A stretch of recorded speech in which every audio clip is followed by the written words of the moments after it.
The train lurched to a stop at the Yosemite depot, and Rachel Morrison pressed her gloved hands against the dusty window, her heart hammering so hard she thought the other passengers might hear it. She had traveled 2,000 miles from Boston to become the wife of a rancher she had never met, carrying nothing but a carpetbag of belongings and a letter that promised her a new life far from the suffocating expectations of East Coast society. The California sun beat down mercilessly on the wooden platform outside, and she could see the Sierra Nevada mountains rising in the distance like ancient sentinels guarding secrets she had yet to discover. She stepped down from the train car carefully, her navy traveling dress already feeling too heavy for the dry heat that enveloped her like a blanket. The year was 1882, and Yosemite was still raw and untamed despite the railroad's arrival 3 years prior. Rough-hewn buildings lined the main street, their false fronts trying to give the impression of permanence to what still felt like a temporary arrangement between civilization and wilderness. Rachel scanned the crowd of dusty cowboys, miners, and settlers, looking for someone who might be waiting for a mail-order bride. No one approached her. She waited as the platform cleared, as other passengers were greeted by loved ones or wandered off toward the various establishments that promised food and lodging. Her hands grew damp inside her gloves. She had corresponded with Thomas Whitmore for 6 months, his letters describing a successful cattle ranch and a comfortable home that needed only a woman's touch to be complete. He had sent money for her passage and assured her he would meet her train personally, but there was no one. Rachel was beginning to contemplate her limited options when she heard the scream. It was high-pitched and terrified, cutting through the general noise of the busy street like a knife. She turned to see a young boy, perhaps 8 years old, dangling from a rope that had somehow gotten tangled around his ankle. He hung upside down from the hayloft of the livery stable, swinging dangerously above the hard-packed earth below. No one else seemed to notice or care. The few people still on the street were absorbed in their own business, and the boy's cries became more desperate as he struggled, causing himself to spin in dizzying circles. Rachel did not think. She simply moved, dropping her carpetbag and running toward the livery as fast as her skirts would allow. The rope was tied to a pulley system meant for hoisting bales of hay. Somehow the child had gotten tangled in it, and now the rope was sliding slowly through the mechanism, lowering him inch by inch but also tightening around his small ankle. Rachel could see the terror in his face, the tears streaming down his cheeks as blood rushed to his head. She grabbed the rope with both hands, using her weight to halt its progress. The rough hemp bit into her palms even through her gloves, and she felt the burn immediately as the rope slipped, and she tightened her grip to compensate. The boy could not have weighed more than 60 pounds, but the pulley system was fighting her, and she had to pull with all her strength to keep him from falling. "Hold still, sweetheart," she called up to him, her voice as steady as she could make it. "I have got you. Just hold very still." Her mind raced through possible solutions. She needed to lower him gently, but she also needed to untangle his foot before the rope cut off his circulation completely. Wrapping the rope around her forearms for better purchase, she felt the burn intensify as the hemp scraped against her skin. Her gloves were useless now, torn and sliding off, but she could not let go to remove them. "Someone help," she called out, but the street seemed strangely empty at that moment. She was alone with this child and her own determination. Rachel began to lower the rope hand over hand, letting it slide through her raw palms in controlled increments. The pain was extraordinary, like fire across her skin, but she did not dare drop him. She talked to him the entire time, keeping her voice calm and reassuring even as she felt her hands begin to bleed. "What is your name?" she asked. "Jimmy." the boy sobbed. "Well, Jimmy, I am Rachel, and I am going to get you down safely. Just a little bit more. You are being so brave." It felt like hours, but was probably less than 2 minutes before she had lowered him close enough to the ground that she could grab him with one arm while maintaining her grip on the rope with the other. She maneuvered his small body until she could reach his ankle and untangle the rope that had wound around it like a snake.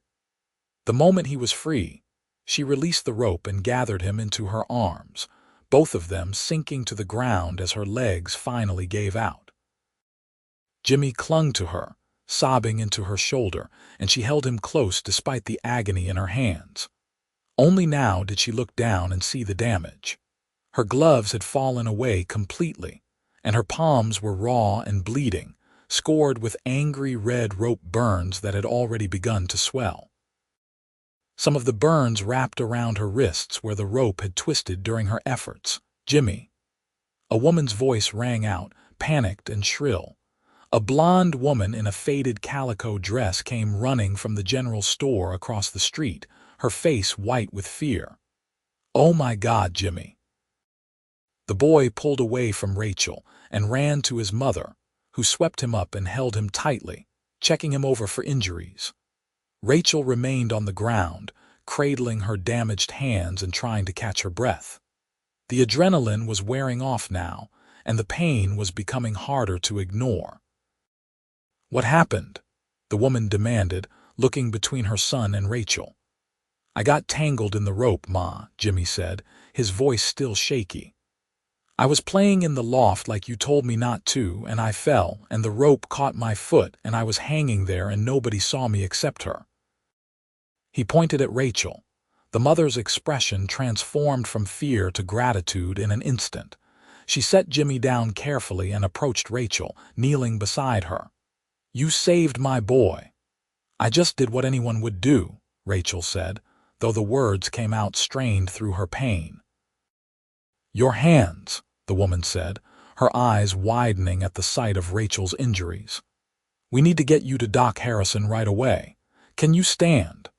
Rachel was not entirely sure she could, but she made the attempt. Her legs were shaky and she felt oddly light-headed. The woman supported her on one side while Jimmy grabbed her carpetbag. They had made it only a few steps when Rachel heard the sound of a horse approaching at speed. The rider, who dismounted in a fluid motion, was tall and broad-shouldered, with sun-darkened skin and dark hair that curled slightly at the collar of his worn shirt. He wore dusty chaps over denim pants and a hat that had seen better days, but it was his eyes that caught Rachel's attention, a striking blue-gray that seemed to assess the situation in a single glance. He could not have been much older than 30, and he moved with the easy confidence of a man completely at home in his environment. "Mrs. Patterson, what happened?" he asked, his voice a low drawl that spoke of years under the California sun. "This woman saved Jimmy's life, Mrs. Patterson said quickly. "He got tangled in the pulley rope at the livery, and she pulled him down herself. Look at her hands, Mr. Anderson." The cowboy's gaze shifted to Rachel, and she felt an odd flutter in her chest that had nothing to do with her recent exertion. His eyes traveled to her hands, and his expression changed, softening in a way that made him look younger and somehow more approachable. He stepped forward without hesitation, and gently took one of Rachel's hands in his own calloused fingers, examining the burns with a practiced eye that suggested he had seen his share of rope injuries. His touch was surprisingly gentle for such a rough-looking man. "Those hands saved a life," he said quietly, and there was something in his voice, an emotion Rachel could not quite name. Respect, certainly, but also a kind of wonder. He looked up at her face then, really looking at her, and Rachel felt heat rise to her cheeks that had nothing to do with the California sun. "I am Brett Anderson," he said. "I run a ranch outside of town. Let me get you to the doctor." "I am waiting for someone," Rachel said, though her voice sounded weak even to her own ears. Thomas Whitmore. He was supposed to meet my train. Brett's expression flickered with something Rachel could not read. Tom Whitmore. Yes, do you know him? I have come from Boston to marry him. The cowboy's jaw tightened almost imperceptibly. I know him. Mrs. Patterson, can you take Jimmy home? I will see that Miss Morrison, Rachel Morrison. I will see that Miss Morrison gets medical attention.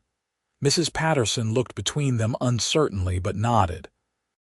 She gave Rachel's arm a gentle squeeze. Thank you again. You are an angel, an absolute angel. She pressed a kiss to Rachel's cheek and then guided Jimmy away, though the boy kept looking back at Rachel with wide, grateful eyes. Rachel found herself alone with Brett Anderson, and the air between them seemed charged with unspoken questions. He still held her hand gently in his, examining the rope burns as though they personally offended him. Can you ride? He asked. I am afraid I have never learned. All right then. Before Rachel could protest, Brett scooped her up into his arms as though she weighed nothing at all. She gasped in surprise, her injured hands instinctively coming up to rest against his chest. Through his shirt, she could feel the solid muscle and the steady beat of his heart. Sir, this is highly inappropriate, she managed to say, though she made no move to struggle. So is letting you walk 3 blocks to the doctor's office when you are about to faint, he replied calmly. He carried her to his horse, a handsome bay gelding with intelligent eyes, and somehow managed to mount while holding her, settling her across his lap as though he had done such a thing 100 times before. Rachel had no choice but to hold on to him as they rode down the main street, acutely aware of the curious stares from the townsfolk they passed. She could smell the scent of leather and sage that clung to Brett's clothes, could feel the strength in the arms that held her securely. It was all terribly improper, and yet she felt safer in that moment than she had in weeks. The doctor's office was a small building with whitewashed walls and green shutters. Brett dismounted first and then lifted Rachel down with the same easy strength, carrying her inside despite her murmured protests. Doc, he called out, got an injured woman here. A gray-haired man with spectacles emerged from a back room, wiping his hands on a clean cloth. Brett Anderson, what have you brought me now? But his tone was good-natured, and he moved quickly to clear a space on the examination table. Set her down here, son. Brett placed Rachel on the table with surprising gentleness and stepped back, but he did not leave. He stood near the door, his hat in his hands, watching as the doctor examined Rachel's injuries. Rope burns, Doc Harrison said, clucking his tongue. Bad ones too. How did this happen? Rachel explained briefly about Jimmy Patterson and the pulley rope, while the doctor cleaned her wounds with a solution that stung viciously.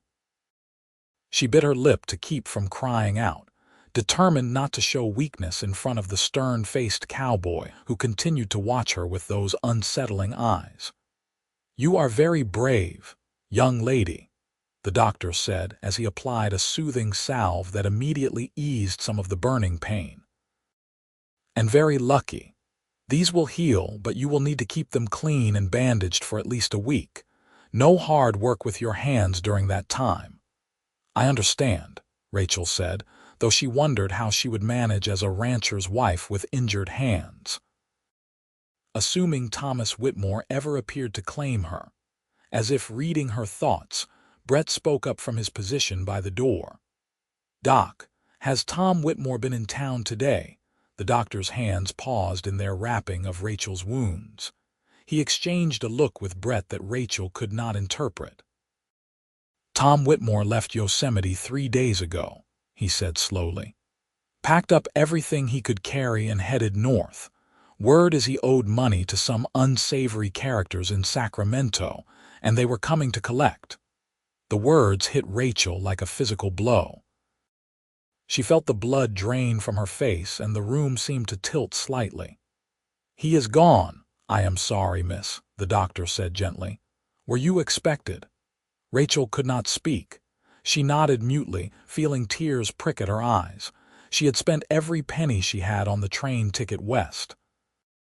She had burned her bridges in Boston, turning down a respectable marriage to a banker's son to chase a dream of freedom and adventure in California. And now she was stranded in a strange town with no money, no prospects, and hands too injured to even work for her keep. "Where is his ranch?" Brett asked, his voice tight. "The property must still be there." "Belonged to the bank," Doc Harrison said. "Tom was leasing it. They have already reclaimed it for back payments." Brett cursed under his breath, a single sharp word that spoke volumes about his opinion of Thomas Whitmore. Rachel felt a tear slide down her cheek before she could stop it, and she turned her face away, mortified to be showing such weakness in front of strangers. She heard movement and then felt Brett's presence beside her. He did not touch her, but she could feel the warmth of him standing close. "Miss Morrison," he said quietly, "look at me." Rachel forced herself to meet his eyes, expecting to see pity or perhaps contempt for a woman foolish enough to travel across the country for a man she had never met. Instead, she saw something that looked almost like anger, but not directed at her. "You saved a child's life today," Brett said. "You did not hesitate, you did not think about the cost to yourself, you just did what needed doing. That takes character. That takes strength." He paused, and Rachel saw him wrestling with some internal decision. "I need to tell you something about Tom Whitmore. He was not a good man. He drank too much, he gambled what little money he had, and he had a mean streak that came out when he lost. You are better off without him, even if it does not feel that way right now." "That is very kind of you to say," Rachel said, her voice barely above a whisper. "But it does not change the fact that I am now destitute in a strange town." Brett was quiet for a long moment. The doctor had finished bandaging her hands and was putting away his supplies with deliberate slowness, clearly listening to the conversation. Finally, Brett spoke again, and Rachel heard the careful consideration in his words. "I have a ranch about 5 miles outside of town. It is called the Boulder Creek Ranch, and I run cattle with the help of 2 ranch hands and my younger sister who keeps house. My sister Evangeline has been managing things well enough, but she is only 19 and has been talking about wanting to move to San Francisco to pursue her education. I could use someone to help with the household management, cooking, that sort of thing. The work would not be hard on your hands once they heal. You would have your own room, meals, and a fair wage." Rachel stared at him. "You are offering me employment." "I am offering you a position and a place to stay until you figure out what you want to do next. If Yosemite does not suit you, I can loan you the money for a train ticket back to Boston once you have earned it." It was a lifeline thrown to a drowning woman, and Rachel knew she should be grateful. But she also knew enough about the world to be cautious. "Why would you do this for a stranger?" Brett met her eyes steadily. "Because those hands saved a life," he said again. "And because Tom Whitmore's cowardice is not your fault. You deserve better than to be stranded here with nothing." The doctor cleared his throat. "Brett Anderson is a good man, Miss Morrison. You could do far worse than to accept his offer. His ranch is prosperous and well run, and his sister Evangeline is a sweet girl who would welcome the company." Rachel looked down at her bandaged hands, thinking of all the choices that had led her to this moment. She had wanted adventure, wanted freedom from the rigid constraints of Boston society. Well, she had certainly found adventure. As for freedom, working as a housekeeper for a rancher was hardly the same as being the wife of one, but at least she would have her independence and a wage of her own. "I accept," she said quietly. "Thank you, Mr. Anderson. I will work hard to earn my keep." Something flashed in Brett's eyes, something that might have been relief or satisfaction. "Call me Brett. We are not very formal out here," He turned to the doctor. "What do I owe you, Doc?" "Considering the young lady just saved little Jimmy Patterson from a broken skull, I think we can call it even," the doctor said with a smile. "But bring her back in 3 days so I can check on those burns." Brett nodded and offered Rachel his hand to help her down from the examination table, then seemed to remember her injuries and quickly withdrew it. Instead, he placed a hand lightly at her back, guiding her toward the door. "Do you have luggage? Just a carpet bag?" Jimmy Patterson picked it up, I think. "We will retrieve it and then head out to the ranch. It will be near dark by the time we arrive, but Evangeline will have supper ready." They found Rachel's carpetbag at the Patterson home, where Mrs. Patterson fussed over Rachel and made her promise to come visit once her hands healed. Jimmy hugged Rachel carefully, avoiding her injuries, and whispered "thank you" in a voice choked with emotion. It made the pain in her hands seem like a small price to pay. Brett secured the carpetbag to his saddle and helped Rachel mount the horse, then swung up behind her. It was even more intimate than before, with Rachel seated sideways across his lap, her body pressed against his chest. She tried to hold herself stiffly, maintaining some propriety, but Brett's arm around her waist was firm and steady. "Relax," he said quietly near her ear. "If you hold yourself like that the whole way, you will be sore tomorrow. Trust me to keep you safe." There was something in his voice that made Rachel believe him. Slowly, she allowed herself to lean back against his solid warmth, and his arm tightened slightly in approval. They rode out of Yosemite as the sun began its descent toward the mountains, painting the sky in shades of orange and gold. The landscape was breathtaking in a way that was completely different from the green hills of Massachusetts. Here, everything was bigger, wilder, touched with a kind of raw beauty that made Rachel's heart ache.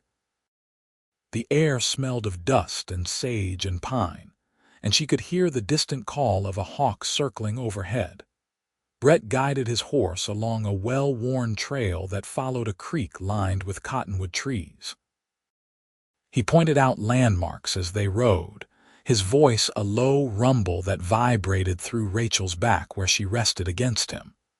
There was the outcropping of granite boulders that gave the ranch its name. There was the old oak tree that had been struck by lightning the previous summer. There was the meadow where wildflowers bloomed in such profusion every spring that it looked like a painted canvas.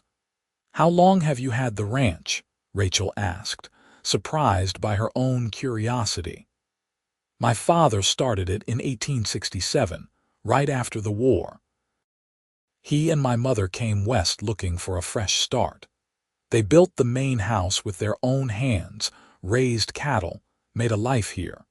He died 5 years ago and my mother followed him a year later.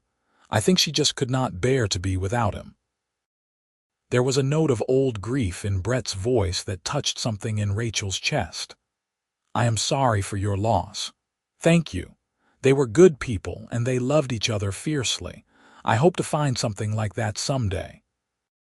He said it almost absently, as though thinking aloud, and Rachel felt her cheeks warm.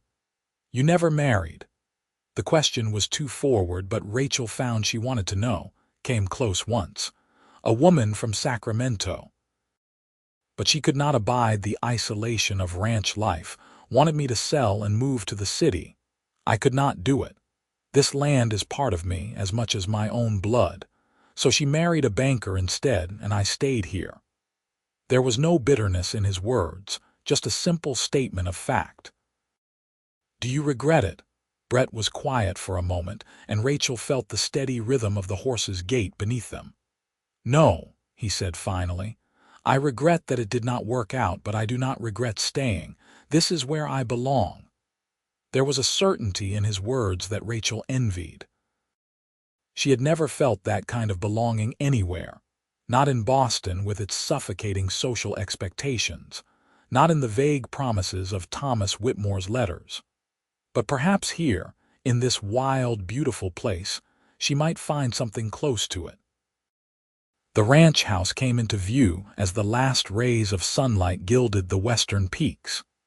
It was larger than Rachel had expected, a sturdy two-story structure of wood and stone with a wide porch that wrapped around the front and sides. Outbuildings dotted the property. A barn, a bunkhouse, corrals where horses moved like shadows in the gathering dusk. Lamplight glowed warmly in the windows of the main house, and Rachel felt an unexpected sense of homecoming. Brett reined in his horse near the porch steps, and immediately a young woman appeared in the doorway. She was pretty in a fresh, wholesome way, with chestnut hair pinned up loosely and bright hazel eyes that widened when she saw Rachel. "Brett, who is this?" "This is Miss Rachel Morrison from Boston," Brett said, dismounting and then carefully lifting Rachel down. "Rachel, my sister Evangeline. Rachel is going to be helping with the household for a while. She has had a difficult day." Evangeline's eyes dropped to Rachel's bandaged hands, and her expression transformed into one of concern. "Oh, you poor thing. Come inside at once. Supper is ready and you must be exhausted." She bustled forward and gently took Rachel's arm, guiding her up the porch steps as though she were made of spun glass. The interior of the house was warm and welcoming, with sturdy furniture that showed the wear of daily use and colorful rag rugs scattered across the wooden floors. The smell of roasting meat and fresh bread made Rachel's stomach clench with sudden hunger. She had not eaten since early morning, and the events of the day had taken their toll. "Sit here," Evangeline said, guiding Rachel to a chair at a long dining table. "You just rest while I put supper on. Brett, go wash up and tell the boys there is an extra for dinner." Brett obeyed his sister with an amused smile that softened his rugged features. Rachel watched him disappear through a doorway and then turned to find Evangeline studying her with open curiosity. "Brett never brings home strays," Evangeline said conversationally as she set out plates and cutlery. "He must think you are special." "I am hardly a stray," Rachel said, stung despite herself. "He offered me employment as a housekeeper. Did he now?"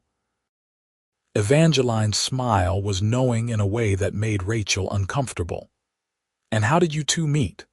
Rachel explained about the train, Thomas Whitmore's disappearance, and the incident with Jimmy Patterson. By the time she finished, Evangeline was staring at her with something like awe.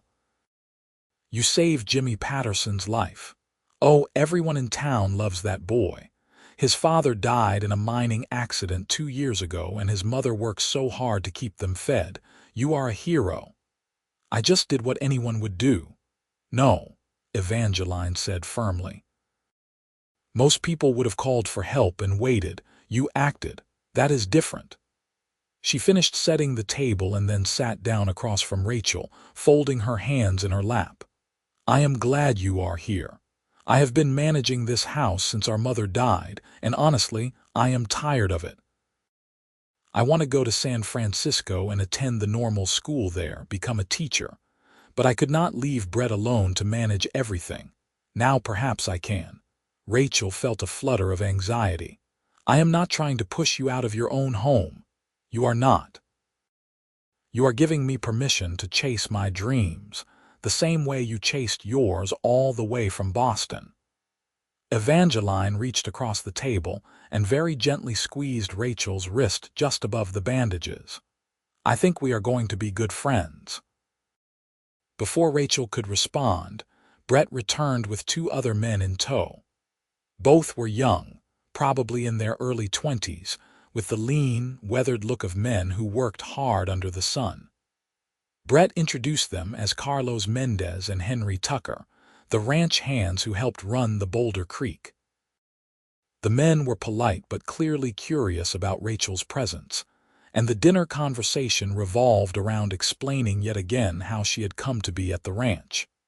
Carlos, who had kind brown eyes and an easy smile, declared her "my valiant," very brave. Henry, quieter and more reserved, simply nodded his approval and gave her a small smile. The meal was simple but delicious. Roast beef, potatoes, fresh bread, and greens from Evangeline's garden.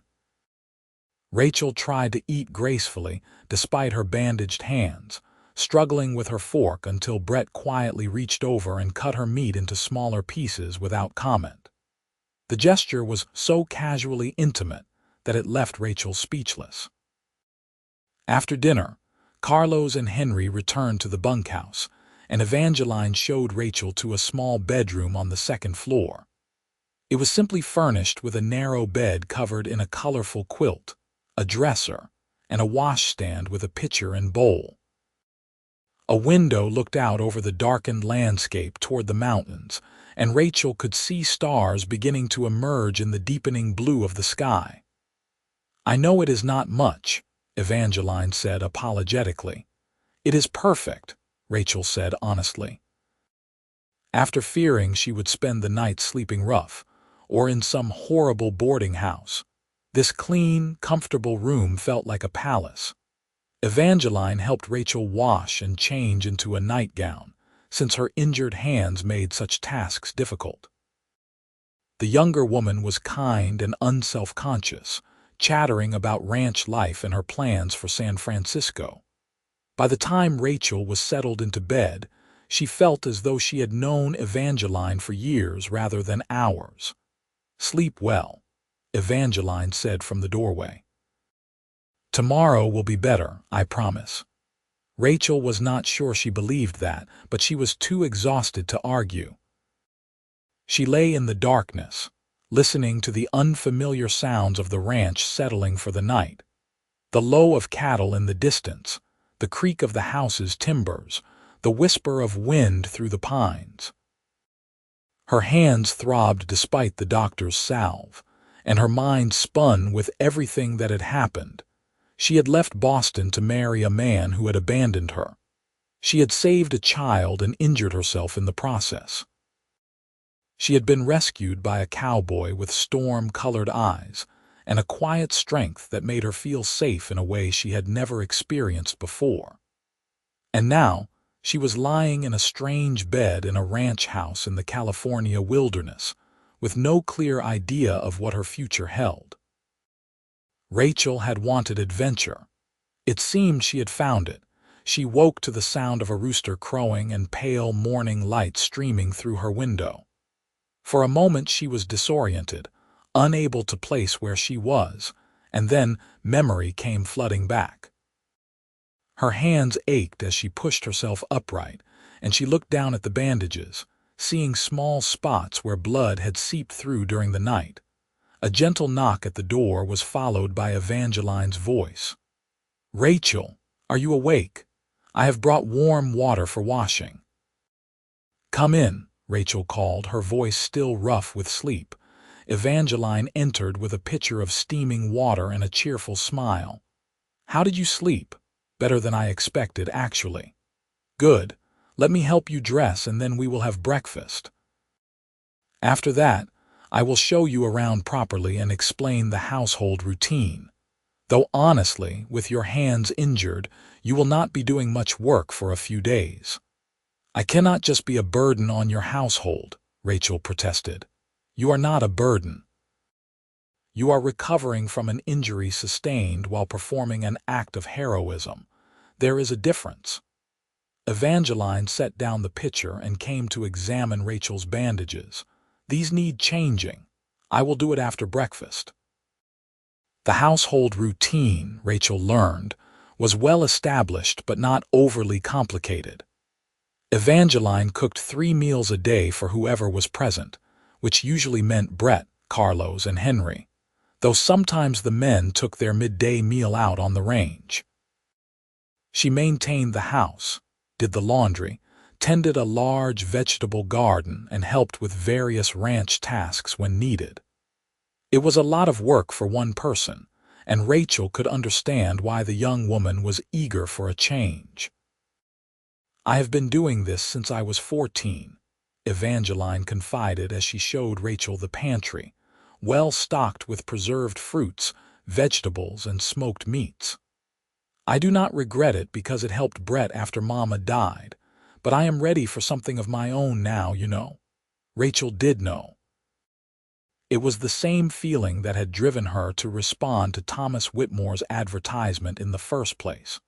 Over the next few days, Rachel settled into the rhythm of ranch life. Her hands were too injured to be of much practical use, but she helped where she could, planning menus and keeping Evangeline company while the younger woman worked.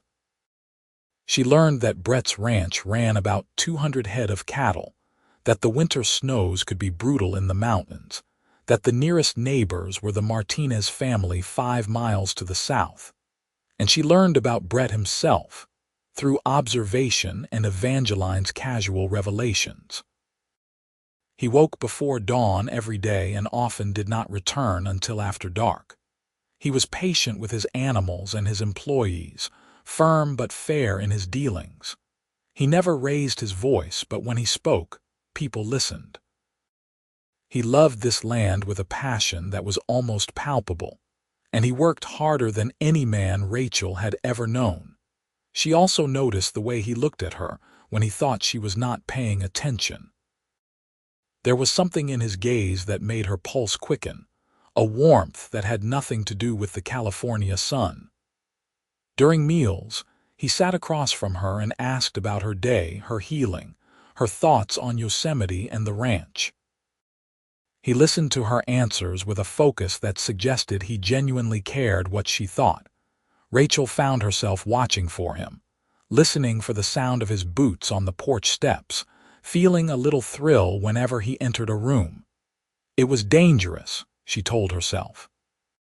She was here as an employee, nothing more. Getting emotionally entangled with her employer would be foolish, but her heart seemed to have its own ideas. 3 days after her arrival, Brett drove Rachel back to Yosemite in a buckboard wagon to have her bandages changed. The trip took about an hour, and Rachel was acutely aware of Brett's presence beside her on the wooden seat, his hands steady on the reins. "How are you settling in?" he asked as they crossed the wooden bridge over Boulder Creek. "Very well, thank you. Your sister has been wonderfully kind. Evangeline likes you. She told me last night that she is thinking of writing to the normal school in San Francisco this week to inquire about enrollment for the fall term. Because of me." Rachel felt a pang of guilt. "I hope I have not driven her away." "No," Brett said firmly. "You have given her permission to go. There is a difference. She has been wanting to leave for 2 years but felt obligated to stay. Now she sees a solution and she is taking it. I am grateful to you for that." They rode in comfortable silence for a while, watching the landscape roll past.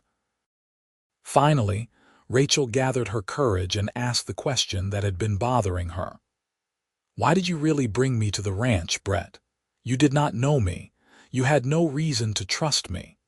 Brett was quiet for so long that Rachel thought he might not answer. When he finally spoke, his voice was thoughtful.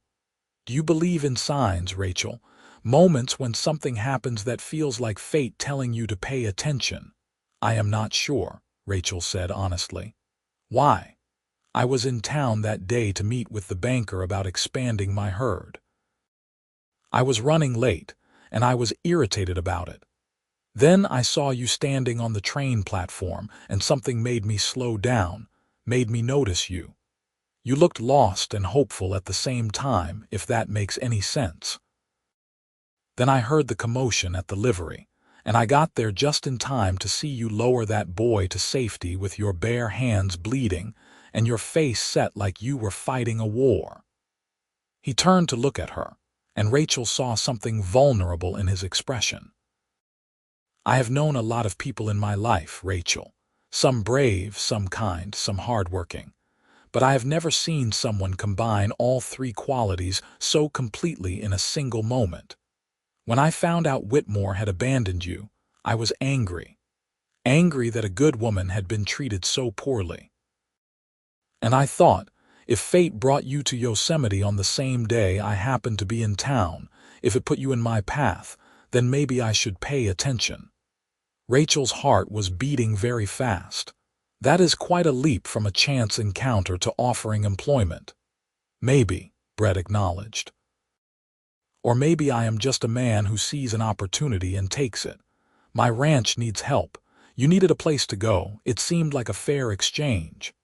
And is that all it is? Rachel asked, surprised by her own boldness. A fair exchange. Brett's hands tightened slightly on the reins. I suppose that depends on whether you want it to be. The air between them felt charged, heavy with unspoken possibilities. Rachel knew she should retreat, should maintain professional boundaries, but she found she did not want to. I think, she said carefully, that I would like to know you better, Brett Anderson, as more than just my employer. The smile that broke across Brett's face was like sunrise, transforming his features from merely handsome to genuinely beautiful. I would like that too, Rachel Morrison. At the doctor's office, Doc Harrison pronounced Rachel's burns to be healing well. No infection, which is the main concern with rope burns. Keep them clean and bandaged for another week, and then you should be fine. You will have some scarring, I am afraid, but it should fade with time. Rachel looked down at her hands, at the angry red marks that were already beginning to scab over. They are a small price for a child's life. Indeed they are, the doctor agreed. He rewrapped her hands with fresh bandages and reminded her to return in a week. As they left the office, Brett suggested they stop for lunch at the Yosemite Hotel, the finest establishment in town. Rachel hesitated, aware of her worn traveling dress and bandaged hands, but Brett insisted. The hotel dining room was elegant by frontier standards, with white tablecloths and china that did not match but was clean and serviceable. Brett ordered for both of them, and they talked while they waited for their food. Rachel told him about her life in Boston, about the stifling expectations placed on young women of her class, about her desire for something more than tea parties and empty conversation. My mother wanted me to marry well and be a credit to the family name, Rachel said. But I could not bear the thought of spending my life as an ornament on some man's arm, with no purpose beyond looking decorative and producing heirs. When I saw the advertisement for mail-order brides, it seemed like an escape, a chance at real partnership, real work, a real life. Tom Whitmore would not have given you that, Brett said quietly. He would have worked you like a mule and blamed you when the ranch failed. You are well rid of him. I know that now. At the time, I just saw what I wanted to see in his letters. He was very good at telling me what I wanted to hear. And what do you want, Rachel? If you could have anything, what would you choose? Rachel considered the question seriously. I want to matter, she said finally. I want to do work that means something, to build something lasting. I want to be valued for my mind and my capabilities, not just my appearance or my family connections. And I want to love and be loved by someone who sees me as an equal partner. Brett reached across the table and very gently touched her bandaged hand. Those are good things to want. Important things. Their food arrived and the conversation shifted to lighter topics, but Rachel felt as though something fundamental had changed between them. There was an understanding now, an acknowledgement of possibilities that had not been spoken aloud but were present nonetheless. On the ride back to the ranch, Brett taught Rachel the names of the wildflowers that were beginning to bloom along the trail. Lupine, Indian paintbrush, California poppy. He pointed out a deer grazing in a meadow and showed her the tracks of a mountain lion near the creek, though the big cat itself was nowhere to be seen. Is it dangerous? Rachel asked, eyeing the prints nervously. The lion. It can be, but mostly they avoid humans. I have lived here all my life and only seen one up close a handful of times. They are beautiful creatures, perfectly adapted to this land. I respect them enough to keep my distance, and they do the same. It seemed to Rachel that this philosophy summed up Brett's approach to life. Respect, distance when needed, but always an appreciation for the wildness around him. As the days passed and Rachel's hands healed, she took on more of the household duties. Evangeline was patient in teaching her the particular rhythms of ranch cooking, how to make bread that would stay fresh for days, how to prepare enough food to feed hungry men who worked from dawn to dusk. Rachel learned to tend the garden, to preserve vegetables for the long winter ahead, to manage the constant stream of laundry that accumulated when people worked outdoors in dusty, dirty conditions. She also learned to manage the small frustrations of rural life. The pump that sometimes stuck and required priming, the stove that heated unevenly and burned bread if you were not careful, the chickens that occasionally got into the vegetable garden despite the fence and had to be chased out with much squawking and flapping of wings. But there were joys too. The satisfaction of pulling fresh vegetables from the garden, the smell of bread baking in the oven, the sight of the mountains turning pink and gold at sunset. And increasingly, the quiet moments with Brett. A shared cup of coffee on the porch before dawn, a conversation about the day over dinner, a walk to check on the cattle when the evening chores were done. Evangeline watched their growing closeness with knowing smiles but said nothing, though Rachel sometimes caught her humming wedding marches while she worked. Carlos and Henry treated Rachel with easy acceptance, appreciating her cooking and her willingness to learn about ranch life. She stitched up a torn shirt for Henry and helped Carlos write a letter to his mother in Spanish, translating his words into careful script.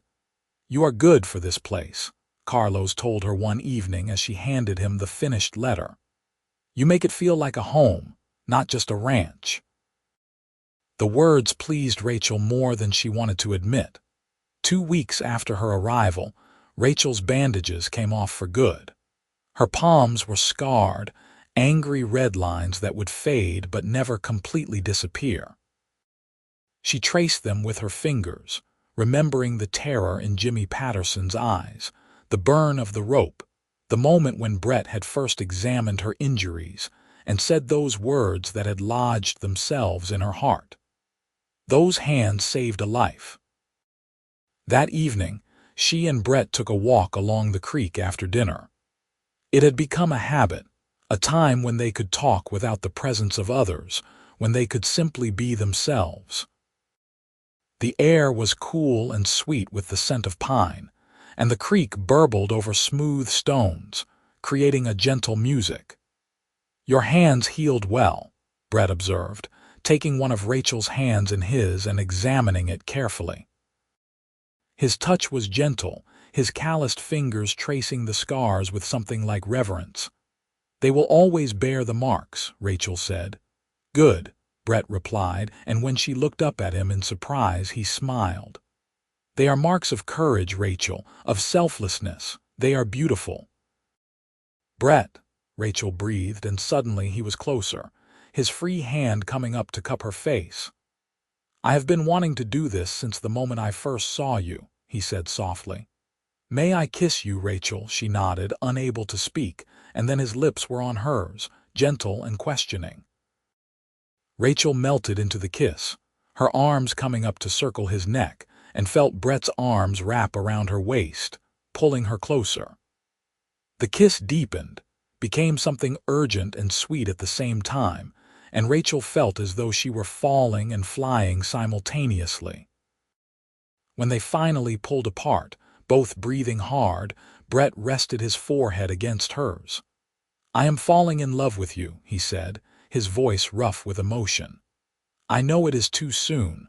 I know you came here for different reasons, but I cannot help it. You have gotten into my heart, Rachel Morrison, and I do not want you to leave."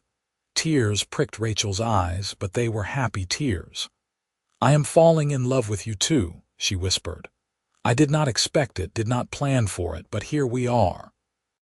"Here we are," Brett echoed and kissed her again, They walked back to the house hand in hand, and Rachel felt as though the stars overhead were shining just for them. When they reached the porch, Evangeline was waiting with a grin that threatened to split her face. "Finally," she said. "I thought I was going to have to lock you two in a room together."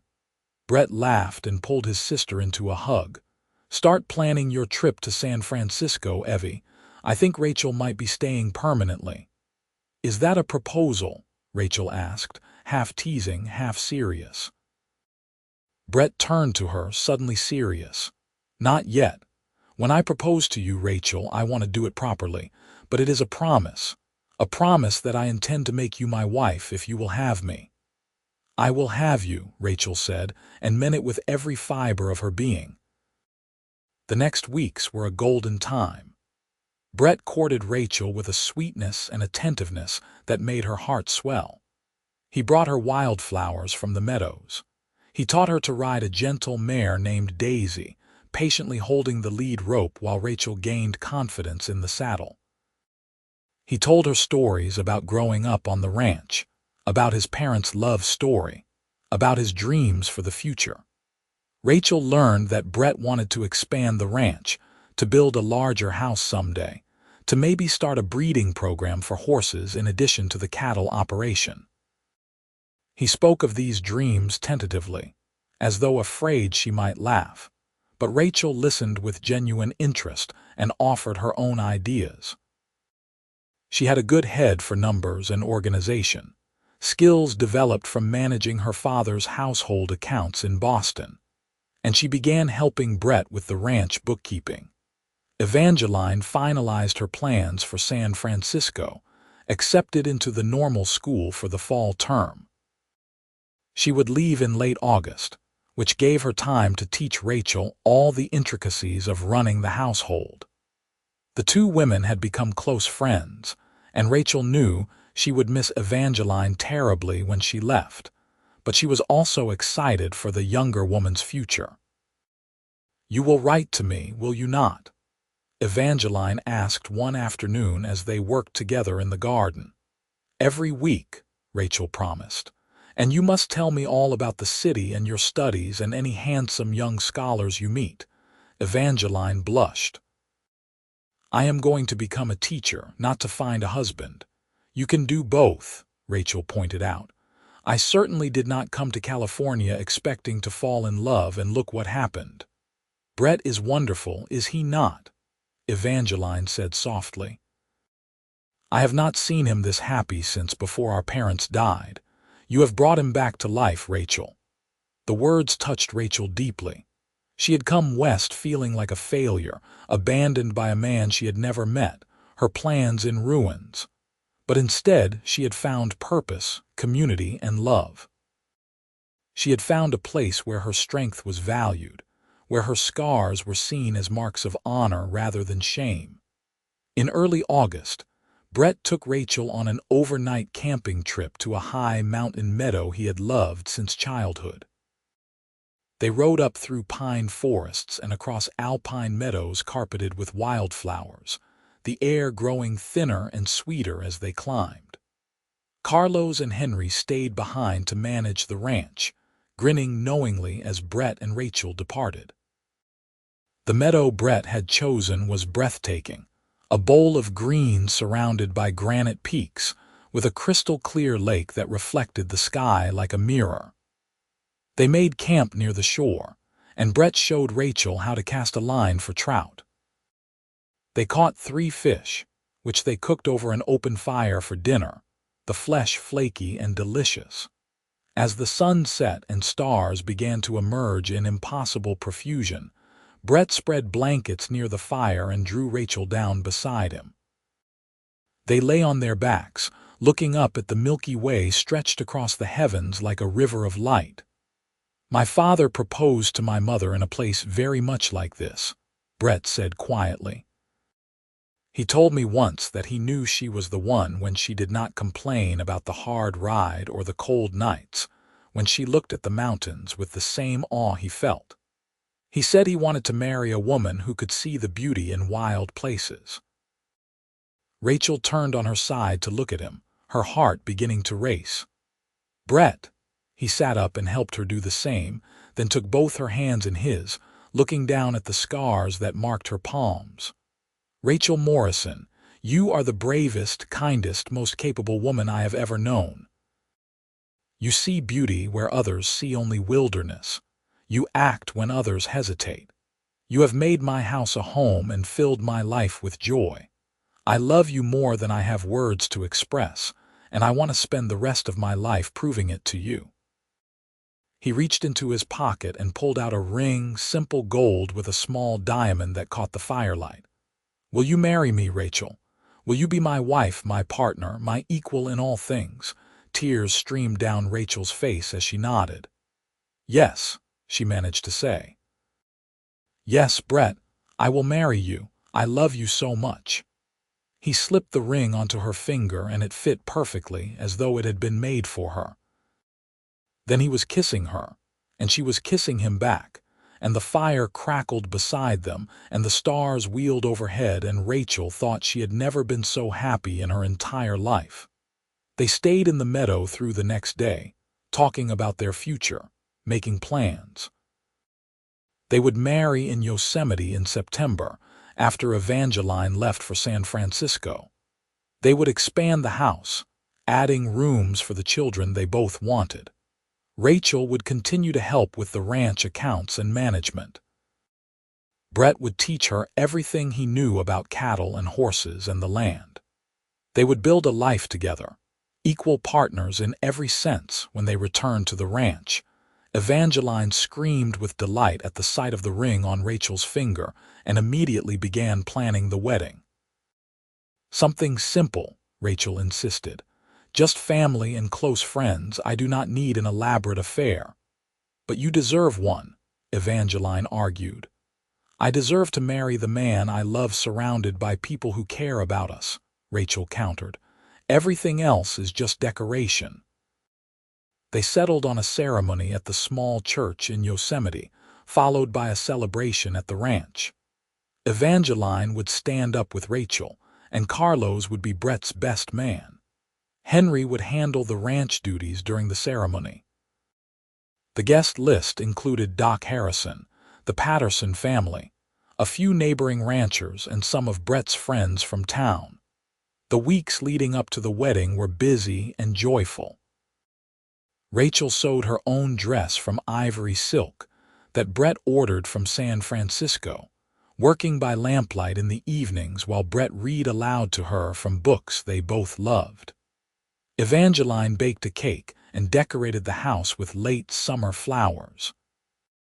Carlos and Henry built an arbor for the celebration, covering it in vines and blossoms. Jimmy Patterson visited with his mother to bring Rachel a gift, a beautifully carved wooden box that he had made himself with his mother's help. "For you to keep special things in," he said shyly.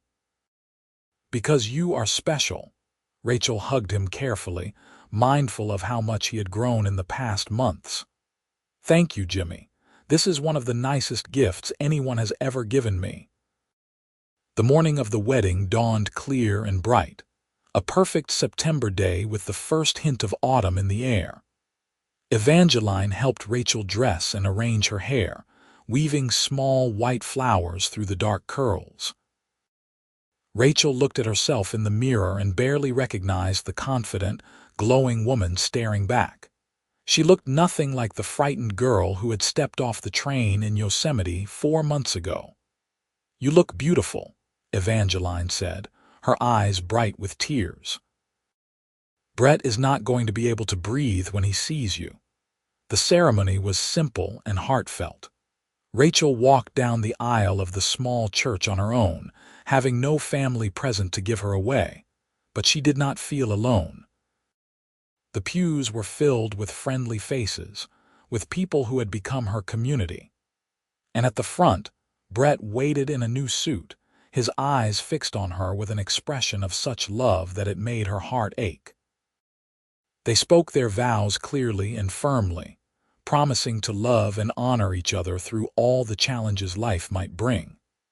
When the minister pronounced them husband and wife, Brett kissed Rachel with a passion that made several people in the congregation laugh with delight. The celebration at the ranch lasted well into the evening. There was music and dancing, food and laughter, toasts to the happy couple. Mrs. Patterson cried happy tears and told everyone who would listen about how Rachel had saved her son. Doc Harrison gave a speech about courage and new beginnings. Carlos played a guitar and sang a Spanish love song that made Rachel weep. As the stars came out and the guests began to depart, Brett pulled Rachel aside. "Are you happy, Mrs. Anderson?" Rachel looked up at her husband, at the man who had seen her at her lowest moment and offered her not pity but partnership, who had loved her scars as much as her strengths, and she smiled. "I am happier than I ever knew was possible." They spent their wedding night in the house that was now officially their home, in the room that had been Brett's and was now theirs to share. Brett was gentle and patient, and Rachel felt cherished in a way that went beyond the physical. This was love, she thought as she lay in her husband's arms listening to his heartbeat slow toward sleep. This was what she had been searching for without knowing it. The next week, Evangeline departed for San Francisco with tears and promises to write often. Rachel felt the loss of her friend keenly, but she also felt ready to step fully into her role as mistress of the Boulder Creek Ranch. She and Brett settled into married life with an ease that surprised them both. They worked together during the days, she managing the household and accounts while he worked with the cattle and horses.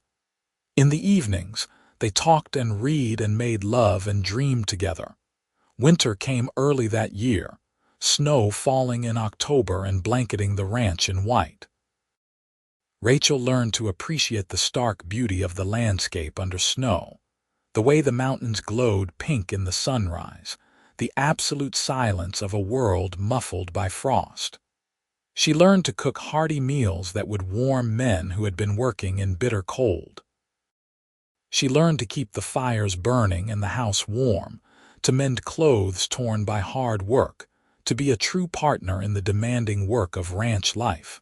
And she learned that she loved it, every bit of it. The challenges and the rewards, the hard work and the quiet moments, the way Brett looked at her across the dinner table like she was the most precious thing in his world. In February, Rachel realized that she had missed her monthly courses twice in a row. She said nothing to Brett at first, wanting to be sure, but when the pattern continued into March and she began to feel ill in the mornings, she could no longer deny the truth. She was carrying Brett's child. She told him one evening after dinner, taking his hand and placing it on her still flat stomach. "We are going to have a baby," she said simply. Brett's face went through a series of expressions, shock, wonder, joy, settling finally on pure delight. "A baby," he repeated. "We are going to be parents." "Are you happy?" Rachel asked, suddenly nervous. "Happy." Brett pulled her into his arms and held her so tightly she could barely breathe. "Rachel, I am overjoyed, terrified but overjoyed. We are going to have a family." They wrote to Evangeline that night, knowing she would be thrilled. Her response came 2 weeks later, full of excitement and plans to come visit when the baby arrived. She also shared her own news. She was doing well in her studies and had met a young man named David who was studying law. "Just a friend," she wrote, but Rachel could read between the lines and suspected there might be more to the story. The pregnancy was not easy. Rachel was sick most mornings well into her 4th month, and she tired easily. But Brett was endlessly patient, taking over tasks that had been hers, making sure she rested, worrying over her constantly. Carlos and Henry stepped up as well, helping with household chores in addition to their ranch duties. By summer, Rachel's belly had swelled noticeably, and she felt the first flutters of movement that would become the strong kicks of an active baby. Brett loved to place his hand on her stomach and feel their child move, his face transformed with wonder each time. "You hope for a boy or a girl?" Rachel asked him one evening as they sat on the porch watching the sunset. "I hope for a healthy child and a healthy wife," Brett said firmly. "Beyond that, I do not care." The baby came in early October, 2 weeks before the first snow. Rachel's labor was long and difficult, lasting through an entire night and into the next day. Doc Harrison attended her, along with Mrs. Patterson, who had experience helping at births. Brett paced the floor downstairs, going nearly mad with worry every time he heard Rachel cry out. But finally, just as the sun was setting on the second day, the baby arrived. A boy, healthy and strong, lunged, with a shock of dark hair and his father's blue-gray eyes. Doc Harrison placed the squalling infant in Rachel's arms, and she looked down at her son through a haze of exhaustion and joy. Brett was allowed into the room then, and he approached the bed with shaking hands. "A son," he whispered, touching the baby's tiny hand with one finger. "We have a son, Rachel." "What should we name him?" Rachel asked. They had discussed names for months but never settled on one. Now, looking at their child, Brett said, Benjamin Thomas Anderson. We can call him Ben." Benjamin after Brett's father, Thomas after Rachel's. It was perfect. "Hello, Benjamin," Rachel said softly. "Welcome to your life." The months that followed were exhausting and wonderful. Rachel learned the rhythms of caring for an infant. The endless feedings, the sleepless nights, the moments of pure terror when the baby cried and she could not figure out why. But there were also moments of transcendent joy. Ben's first smile, the way he calmed instantly when Brett sang to him, the feeling of his small weight in her arms as she rocked him to sleep. Evangeline came to visit in the spring, bringing her young man David with her. It was clear that the two were deeply in love, and Rachel was not surprised when they announced their engagement. They would marry in San Francisco that summer, and Evangeline begged Rachel and Brett to come. "We cannot leave the ranch for that long," Brett said regretfully. "Not during the busiest season. Then we will have a second ceremony here," Evangeline declared. "A blessing at the ranch so you can be part of it." And so they did. In June, Evangeline and David were married in San Francisco, and then in July they came to the Boulder Creek Ranch for a second celebration. Brett stood as David's witness this time, and Rachel held baby Ben and cried happy tears as her dear friend exchanged vows with the man she loved. Life settled into a new rhythm. Evangeline and David made their home in San Francisco, where David opened a law practice and Evangeline taught at a school for girls. They visited the ranch whenever they could, and Rachel and Brett made occasional trips to the city, though never for long. The ranch was their home, and they were happiest there. Ben grew strong and healthy, walking at 10 months and talking in full sentences by the time he was 2. He adored the ranch, fearless around the animals and fascinated by everything his father did. Brett was a patient, loving father, teaching his son about the land and the cattle, letting him ride in the saddle from the time he could sit up. When Ben was 3, Rachel discovered she was pregnant again. This time the pregnancy was easier, and in the spring of 1886, she gave birth to a daughter they named Emma Rose. Emma had Rachel's dark curls and a temperament that was pure sunshine. She rarely cried and smiled at everyone, wrapping the entire household around her tiny fingers from the moment she was born. 2 children, Brett said one evening as they sat on the porch, watching Ben chase fireflies in the twilight while Emma slept in Rachel's arms. "We have built quite a life," Rachel Morrison Anderson. "We have," Rachel agreed. "It is nothing like what I imagined when I boarded that train in Boston all those years ago. Is it better or worse?"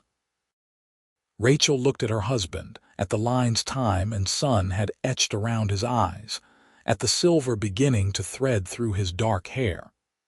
She thought about the life they had built together, the challenges they had faced and overcome, the love that had only deepened with each passing year. "Better," she said firmly. "So much better than anything I could have imagined." The years continued to pass, marked by the changing seasons and the growth of their children. Ben became a serious, thoughtful boy who loved the ranch as much as his father did. Emma was all joy and mischief, always getting into things and making everyone laugh. In 1889, another daughter arrived, Hannah Grace, quiet and observant with her father's eyes and her mother's practical nature. The ranch prospered under Brett and Rachel's partnership. They expanded the herd, built a new barn, hired additional ranch hands as the operation grew. Rachel proved to have a gift for the business side of ranching, negotiating with buyers and managing accounts with a skill that impressed even the bankers in Sacramento. Together, she and Brett built the Boulder Creek Ranch into one of the most successful operations in the Yosemite region. But success was measured in more than cattle and dollars. It was measured in family dinners where everyone talked over each other and laughed. It was measured in Sunday afternoons when the whole family went riding through the mountains. It was measured in the way Brett still looked at Rachel like she hung the stars, and the way she still felt her heart skip when he walked into a room. Jimmy Patterson grew up strong and healthy, never forgetting the woman who had saved his life. He came to work at the Boulder Creek Ranch when he was 16, proving himself a capable hand. Rachel and Brett stood as witnesses at his wedding when he married a sweet girl from town, and Rachel cried as she watched the boy she had saved build his own family. Carlos eventually married as well, bringing his wife Rosa to live in a house Brett built for them on the ranch property. Henry remained a bachelor, content with his work and his books, becoming an uncle figure to all the Anderson children. Evangeline and David had 4 children of their own, visiting the ranch every summer and filling the house with noise and laughter. The cousins grew up together as close as siblings, bonded by blood and by love. And through it all, through the joys and sorrows, the triumphs and challenges, Brett and Rachel stood together. They had built something lasting, something good, something worth all the pain and uncertainty that had brought them to each other. On their 10th wedding anniversary, Brett took Rachel back to the mountain meadow where he had proposed. Their children stayed with Carlos and Rosa, and for one night, Brett and Rachel were just a man and a woman in love, lying under the stars and remembering. "You ever think about Thomas Whitmore?" Brett asked. "About how different your life would have been if he had kept his word?" Rachel shuddered. "I thank God every day that he did not. That man would have broken me, Brett. You saved me just as surely as I saved Jimmy Patterson." "No," Brett said, taking her scarred hand in his and kissing the palm gently. "These hands saved more than just Jimmy. They saved me too. I was going through life doing what needed to be done, but I was not really living. You brought life back to me, Rachel. You brought love and laughter and purpose. We saved each other." Rachel felt tears slip down her cheeks. "I love you, Brett Anderson. More now than the day we married, if that is even possible." "It is possible," Brett said, "because I feel the same way. Every day with you is a gift, Rachel. Every single day." They made love under the stars that night, their bodies familiar and beloved, their hearts as intertwined as the day they had exchanged vows. And when they returned to the ranch the next day, to their children and their life and their work, they did so knowing that whatever challenges the future might bring, they would face them together. The children grew.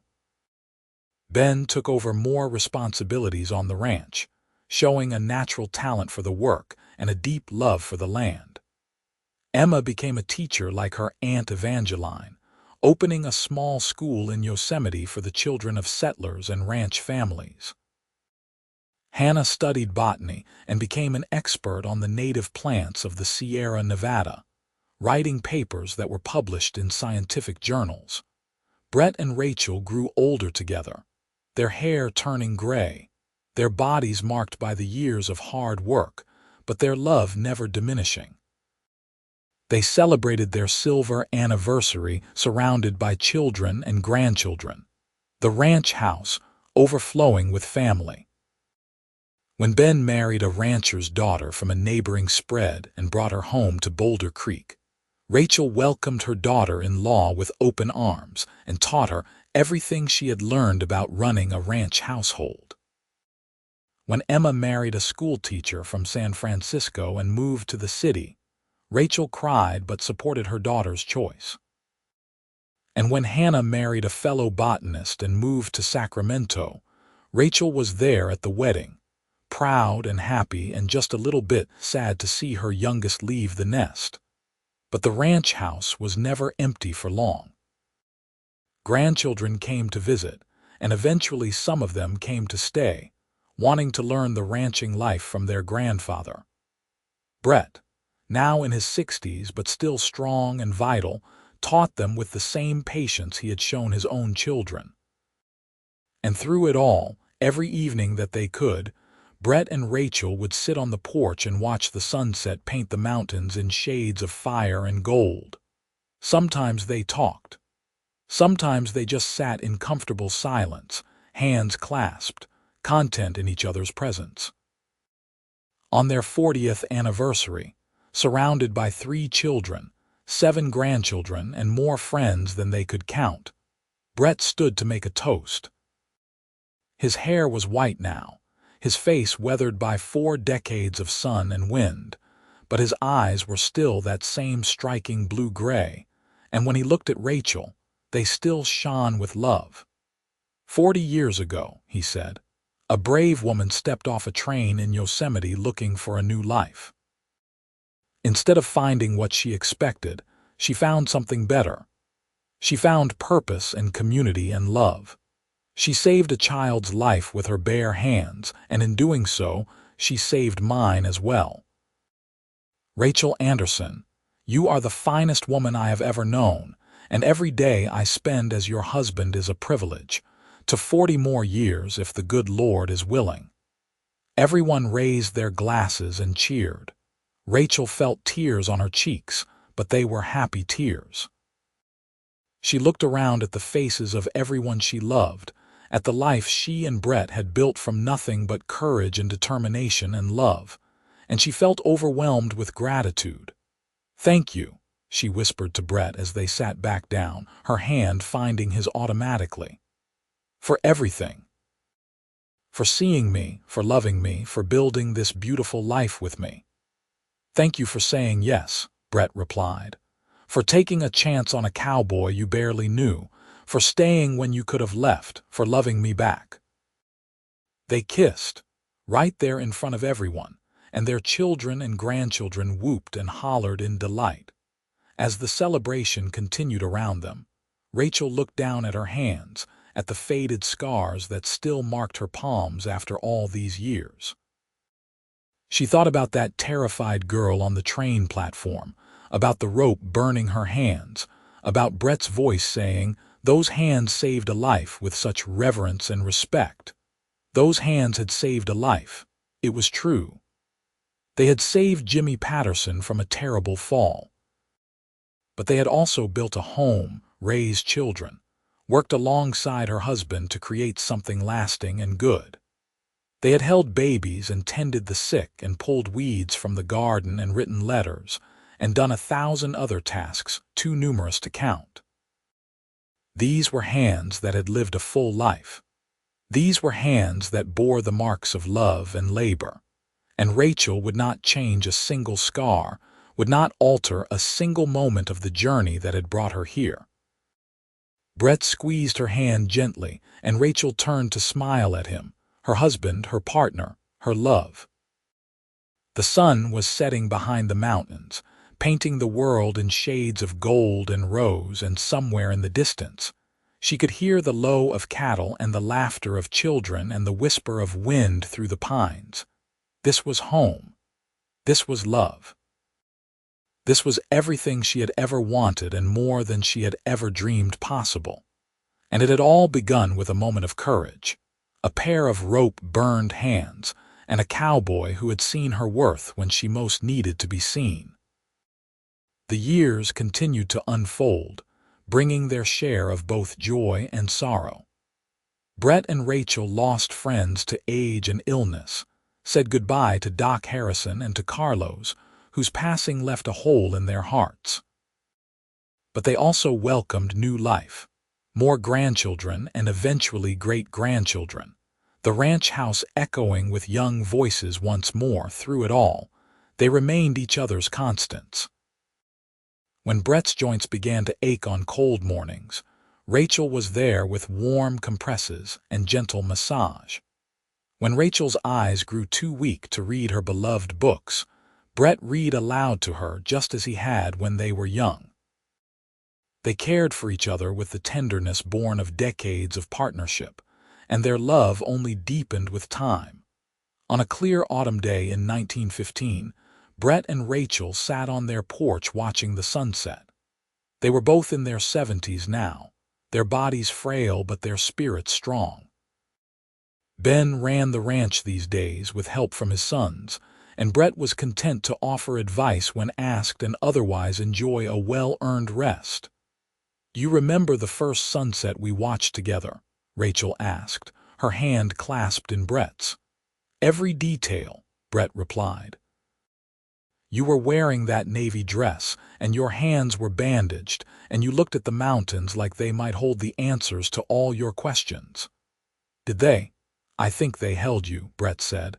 "Until you were ready to find the answers yourself," Rachel smiled. "I found more than answers. I found everything." They sat in comfortable silence as the sun sank lower, painting the Sierra Nevada in shades of crimson and gold.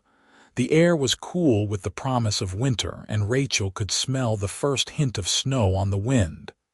"I am not afraid," she said quietly, "of whatever comes next. I have lived a full life, Brett. A life rich with love and purpose and meaning. I have no regrets." "Neither do I," Brett said, bringing her hand to his lips and kissing it gently, right over the faded scars that had been there for more than 30 years. "Except perhaps that one lifetime with you is not nearly enough.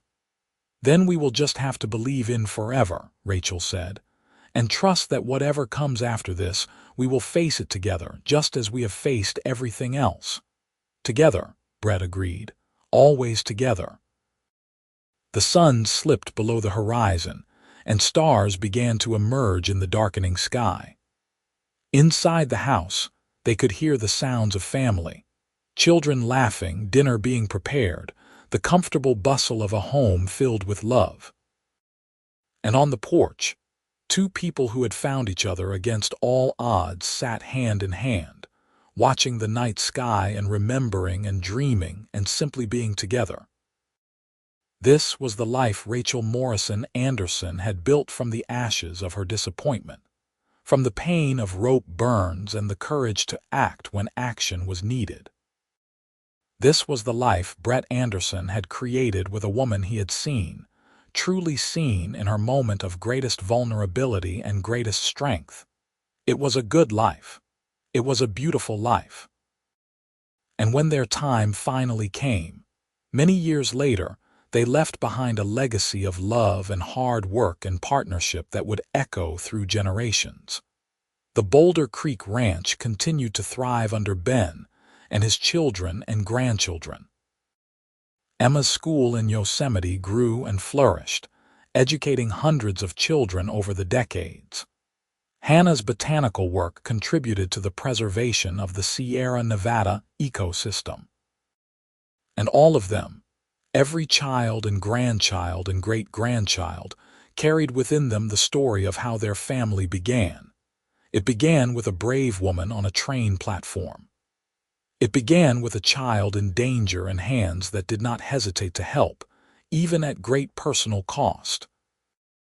It began with a cowboy who looked at rope-burned palms and saw not damage but heroism, who offered refuge and then offered love.